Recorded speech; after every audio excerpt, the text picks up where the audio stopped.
Have you heard of a study recently that supposedly found that intermittent fasting led to higher levels of cardiovascular disease? Well, that was a headline that appealed to emotions, and there was plenty wrong with it. A lot of YouTube videos are out there that can explain that. Well, the same thing is done when it comes to statin information. That's what we're going to look at in this video. Stay tuned.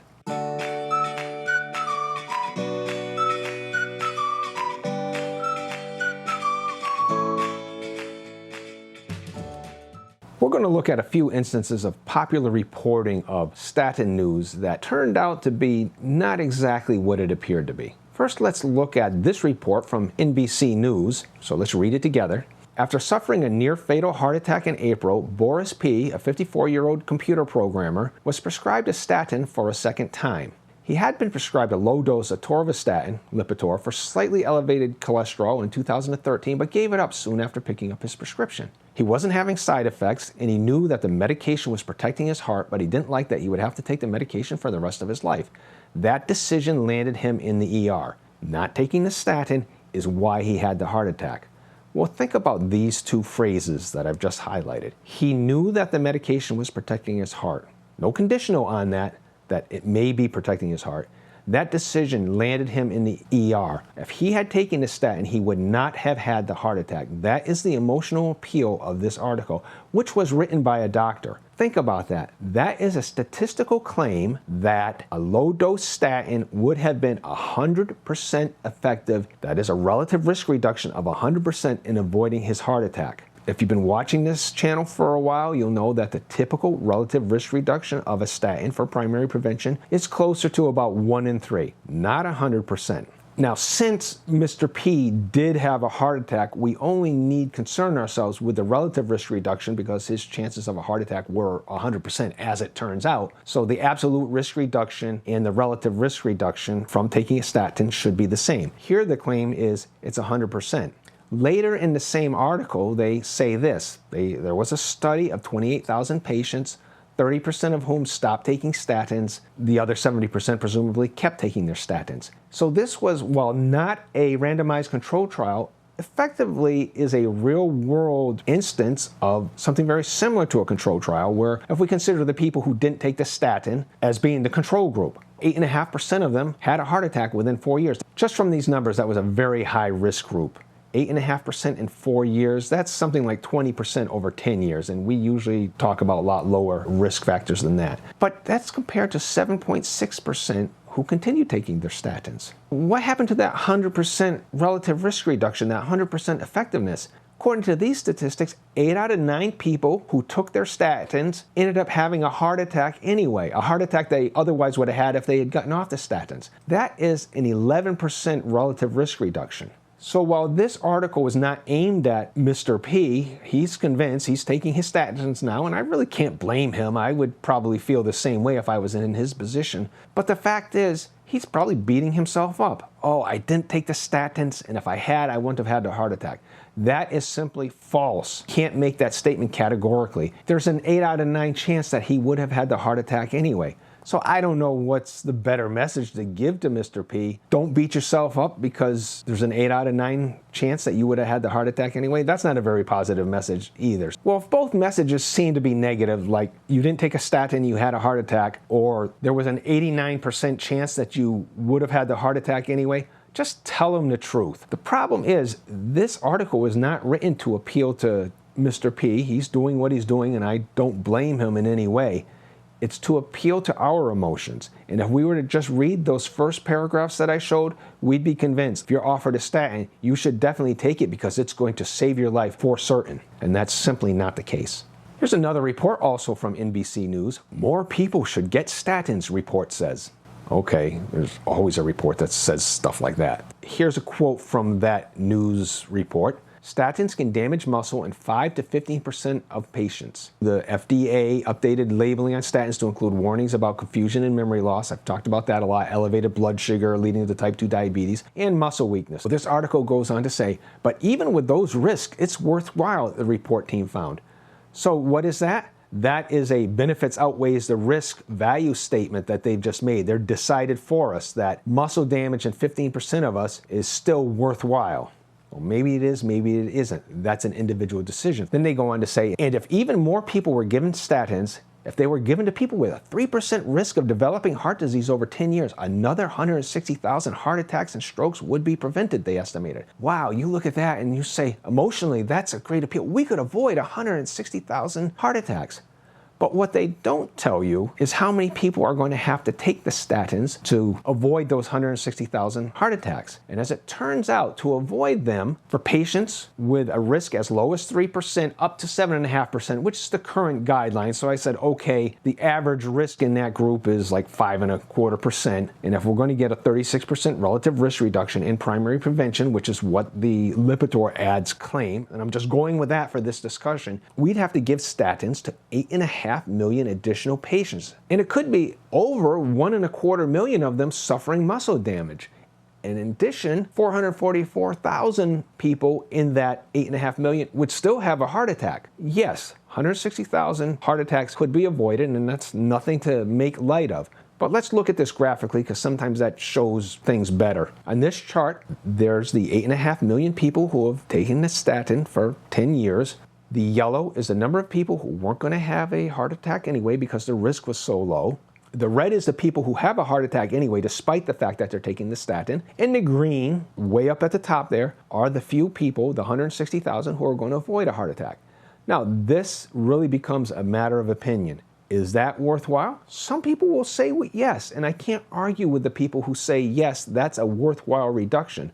A lot of us would say, no, I'm not going to take a drug for 10 years with that little bitty chance that it's going to save me, especially when you consider the muscle damage. And full disclosure here, the muscle damage bar I put there is 15%, not 5%, and they did say 5 to 15%. But that's the number of people who are going to be damaged. They didn't say muscle pain, remember, they said muscle damage. Actual damage to the muscles caused in between 5 and 15% of the patients. So when I look at it this way, my personal values say this is not worth it for me. I wouldn't tell anybody who says, well, I think it's worth it to me. Well, go ahead, take the statin in that case. Just know that this is the probability that you'll actually get a benefit from taking that medication. So this next article is from the European Society of Cardiology. The name of it was Arming Your Patients with the Facts on Statins.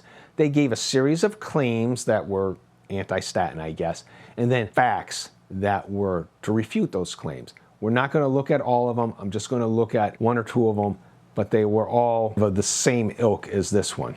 So in this one, they said globally, about 33% of coronary heart disease cases can be attributed to high cholesterol. Let's not argue against that statement. Let's just accept it for the moment for purposes of discussion. More than half of Europeans, 54%, have high LDL cholesterol. So what are you to make of it when you see this? Wow, a lot of heart attacks can be associated with the high cholesterol.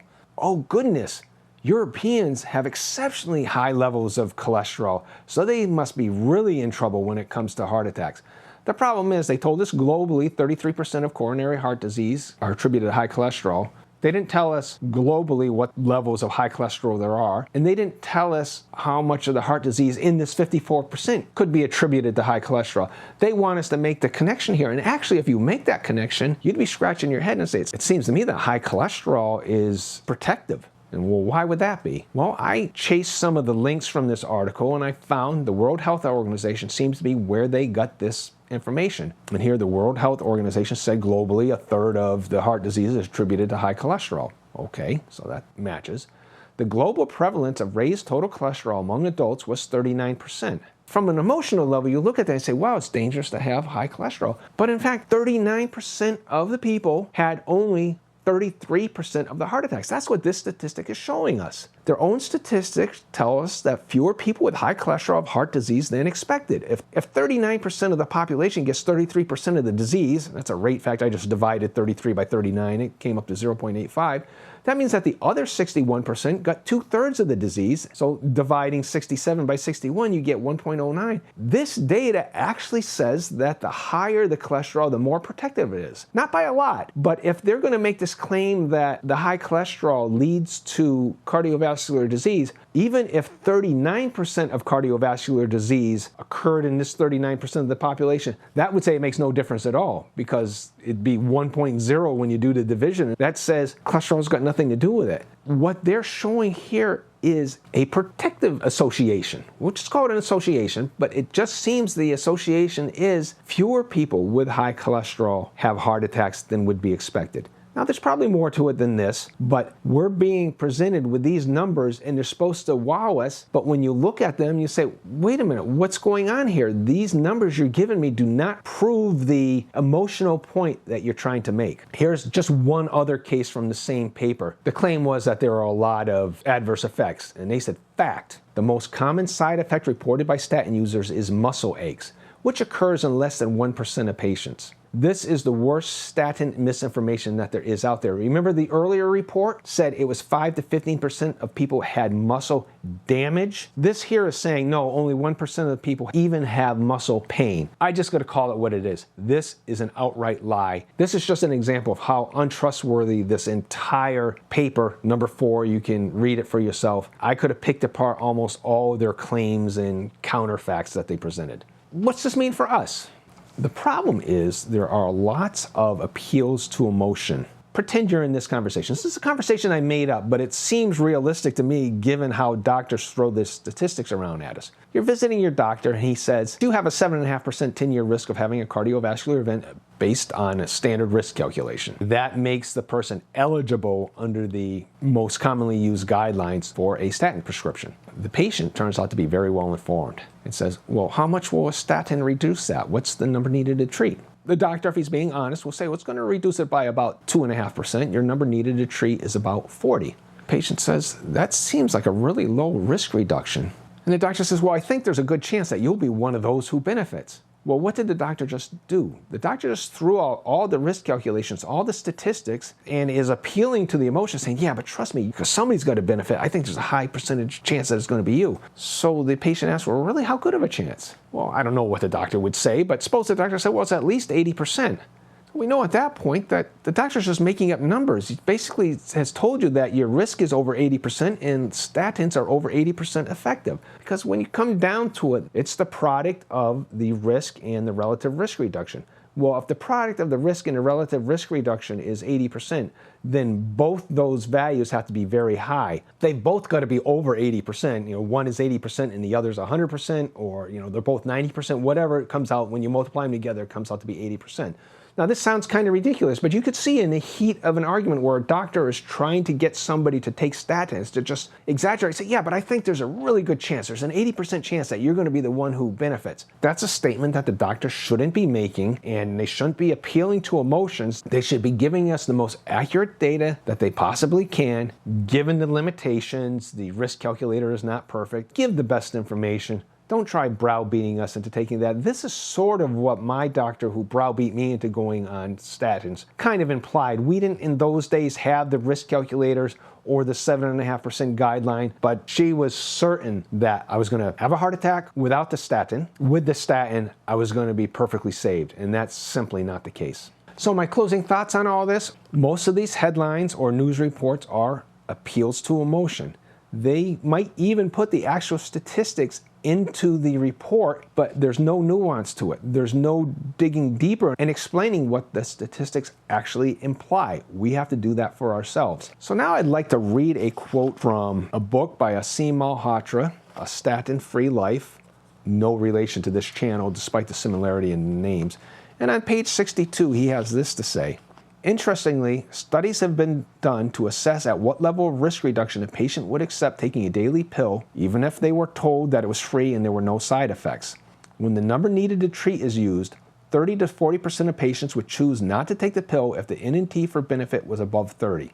Well, what surprises me there that it's that high. I would think that if the NNT was above 10, I would seriously question whether it was worth taking the pill. But that's just my value judgment. And if you say, no, you're wrong there. You have a different tolerance, and that's fine. You're not wrong, I'm not wrong. It's just what's right for us. But he goes on to say then, Tony R., who was the patient they're referring to, once he discovered the NNT for statins in heart attack patients to prevent a further heart attack was 39, felt it wasn't worth it. Unfortunately, Such practice is not commonplace. The practice referred to there is the practice of telling the patients what the N and T is. One of the reasons is that transparent communication of risk is not taught at medical school. I think another reason is too many people would say, no, that's not worth it. And that drives the doctors crazy because they're treating a population. And if not everybody in the population cooperates and takes the drugs they want to give them, then they're not going to make the numbers of the number of people they've saved. And I understand where they're coming from on that. It's still a value judgment and it's still an individual decision. We really should be allowed to make those individual decisions. So finally, as I was preparing this video, I came across a video just released 3 hours before I started recording by Nick Norwitz, where he really talks about the same thing in relation to a headline about the keto diet.